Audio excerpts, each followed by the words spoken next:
السلام علیکم ورحمۃ اللہ وبرکاتہ۔ بسم اللہ الرحمن الرحیم والصلاة والسلام علی رسولہ الکریم وعلی آلہ وصحبہ اجمعین ومن تبعہم بإحسان الی یوم الدین، اما بعد۔ خواتین و حضرات، مختصر درس حدیث کے سلسلے کے ساتھ خلیق الرحمن آپ سے مخاطب ہے۔ 9 احادیث پہ الحمدللہ ہم بات کر چکے ہیں۔ آج ہم حدیث نمبر 10 پہ بات کریں گے۔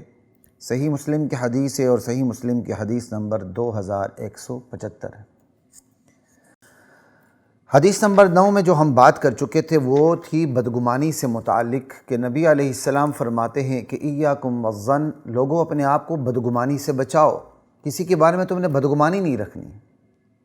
آج کی جو حدیث ہے وہ اس حوالے سے ہے کہ تم نے بدگمانی کا موقع بھی نہیں دینا۔ کیا کمال کی بات ہے! یعنی احکام دونوں طرف ہیں۔ ایک طرف یہ حکم دیا گیا کہ تم لوگوں نے بدگمانی نہیں رکھنی، اور دوسری طرف حکم یہ دیا گیا کہ تم کسی کو بدگمانی کا موقع بھی نہ دو۔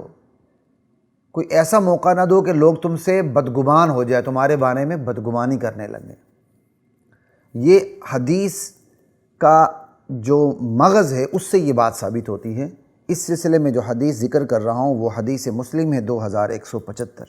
دیکھیے ذرا، اس کی راویہ نبی علیہ السلام کی زوجہ مطہرہ حضرت صفیہ بنت حیی رضی اللہ تعالی عنہ ہیں۔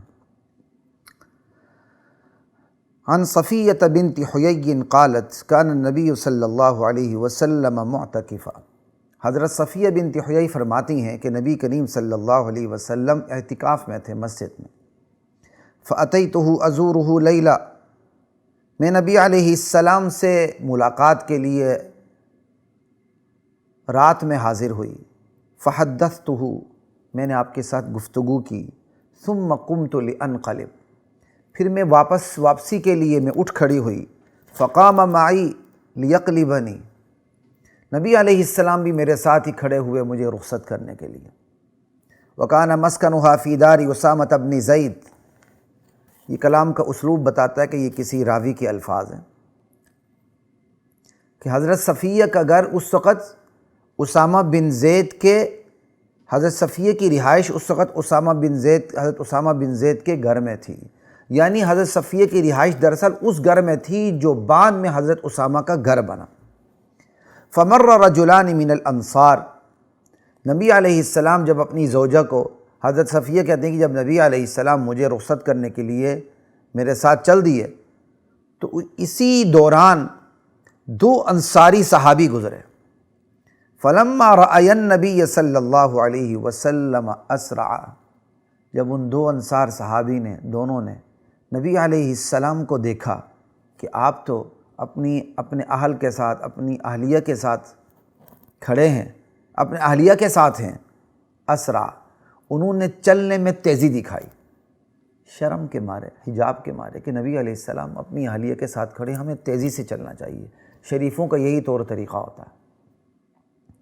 فقال النبی صلی اللہ علیہ وسلم علی رسلکما، علی رسلکما، نبی علیہ السلام نے انہیں ارشاد فرمایا کہ اطمینان سے چلو، تیزی سے نہ چلو، وقار کے ساتھ، اطمینان کے ساتھ اپنی حالت پہ چلو۔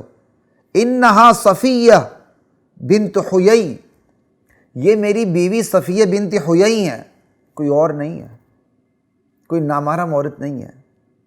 فقالا، دونوں صحابہ نے تعجب سے کہا سبحان اللہ، سبحان اللہ یا رسول اللہ۔ یہ سبحان اللہ تعجب کے موقع پر ہے کہ یا رسول اللہ، ہم آپ کے بارے میں کوئی بدگمانی کر سکتے ہیں؟ اور چونکہ نبی علیہ السلام نے انہیں اپنی وضاحت دی تھی تو یہ وضاحت بھی ان پر گراں گزری کہ دیکھیں نبی علیہ السلام کو ہمیں وضاحت دینی پڑی، یعنی نبی علیہ السلام کو وضاحت دینی پڑی ہمارے سامنے، تو نبی علیہ السلام کی وضاحت ان پر گراں گزری، اور انہوں نے اس پر بھی تعجب کیا کہ ہم کیسے نبی علیہ السلام پر بدگمانی کر سکتے ہیں۔ تو اس لیے یہ الفاظ کہے سبحان اللہ یا رسول اللہ، سبحان اللہ اللہ کے رسول، بلا ہم آپ پہ بدگمانی کیسے کر سکتے ہیں؟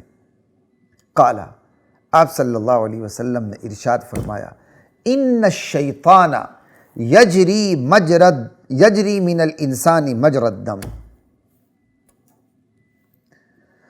میرے دونوں صحابیوں یاد رکھو، جو انسان شیطان ہے نا، وہ انسان کی بدن میں، انسان کی رگوں میں خون کی طرح دوڑتا ہے۔ وہ ہر وقت انسان کو اغوا کرنے اور پھسلانے کی کوششوں میں لگا رہتا ہے۔ وَإِنِّي خَشِيتُ أَن يَقْذِفَ فِي قُلُوبِكُمَا شَرًّا أَوْ قَالَ شَيْئًا، مجھے ڈر لگا کہ شیطان تمہارے دلوں میں میرے حوالے سے کوئی بدگمانی پیدا نہ کر دے، اس لیے میں نے وضاحت کی کہ رات کے اس پہر میں جس خاتون کے ساتھ کھڑا ہوں وہ کوئی غیر نہیں، میری بیوی ہیں۔ اللہ اکبر، سبحان اللہ۔ یہ پوری حدیث کیا بتاتی ہے؟ نبی علیہ السلام نے بدگمانی کا موقع نہیں دیا۔ آپ کی زوجہ مطہرہ تھیں، آپ سے ملنے آئیں، گفتگو کی، واپس چل دیے، آپ انہیں رخصت کرنے کے لیے تشریف لائے تو اسی دوران دو صحابی گزرے، آپ نے انہیں وضاحت فرمائی، آپ نے انہیں وضاحت دی باوجود نبی ہوتے ہوئے کہ یہ میری بیوی ہیں، کہیں بدگمان نہ ہو جانا۔ تو نبی علیہ السلام نے اپنے عمل سے یہ ثابت کیا کہ کسی کو بدگمانی کا موقع نہیں دینا چاہیے۔ آپ کی ضرورت تھی، زوجہ مطہرہ کی ضرورت تھی، ضرورت سے تشریف لائی تھی، آپ اپنی بیوی کے احترام میں انہیں رخصت بھی کر رہے تھے۔ بیوی بھی تو ایسی ہونا جس کا بندہ احترام بھی کرے، اللہ اکبر، اور میاں بھی ایسا ہو جو احترام کیے جانے کے قابل ہو، اللہ اکبر۔ گھر پھر ہی چلتے ہیں، یہ ایک الگ موضوع، ہم نے تو صرف اس حدیث کو اس مقصد کے لیے یہاں بیان کیا کہ بدگمانی کا موقع نہیں دینا چاہیے۔